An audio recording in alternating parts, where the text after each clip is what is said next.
Canada के शहर Edmonton में सिंधी सकाफ़ती ॾियारो मल्हायो वियो। क़ौमी गीतनि ते रक़्स करे धरती माउ सां मुहबत जो इज़हार कयो वियो। Sindhi association of north America के एडमिंटन चैप्टर के इंतज़ाम हेठ रथियल सकाफ़ती तकरीब में अल्बर्टा सूबे में रहंदड़ सिंधी ख़ानदाननि वॾे अंग में शिरकत करे धरती सां औकेर जो इज़हार कयो।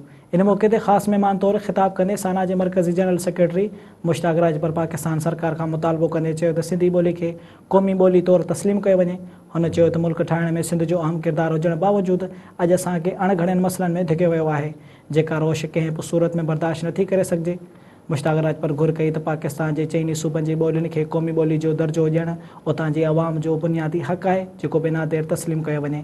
साना जे जनरल सेक्रेटरी चयो त पाकिस्तान में केतिरा ई ॾींहं मल्हाया वञनि था पर अवाम जो को बि ॾींहुं नथो मल्हायो वञे। पर असां जेको सकाफ़त जो ॾियारो मल्हाइण जी शुरूआति कई आहे इहो हारियुनि पुरियतनि नारियनि ऐं नौजवाननि समेत समूरी अवाम जो ॾिणु आहे जंहिंजो हर साल वर्जाओ क़ौम जी बाशऊर हुजण जो अक्स आहे। मुश्ताक राजपर तकरीब में शरीक कुटुंबनि खे ईंदड़ साल कैनेडा जे शहर कैलगरी में थींदड़ साना जे 40 कन्वेंशन में शिरकत की दावत ॾींदे चयो त अचो त नॉर्थ अमेरिका में रहंदड़ समूरा सिंधी कन्वेंशन में शरीक थी न रुगो सिंधियुनि जी ॿधी जो सबूत ॾेई धरती सां मुहबत जो इज़हार करियूं पर इहो वचन बि वरचायूं त हर ॾुखे वक़्तु असां साना जे प्लेटफॉर्म तां सिंध ऐं सिंधी अवाम जो आवाज़ बणिजंदासीं।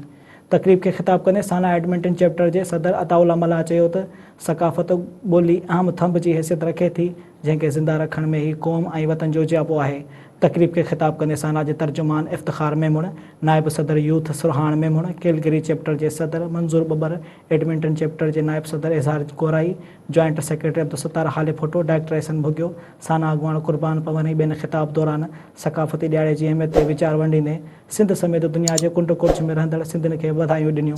तकरीब में राग रंग की महफ़िल में माहिन हसबानी, सादिया बलोच, आफ़ाक सिद्दीक़ उनड़ ऐं फ़हद जतोई क़ौमी ऐं सुफ़ियाना कलाम ॻाए मन मोहे छॾिया।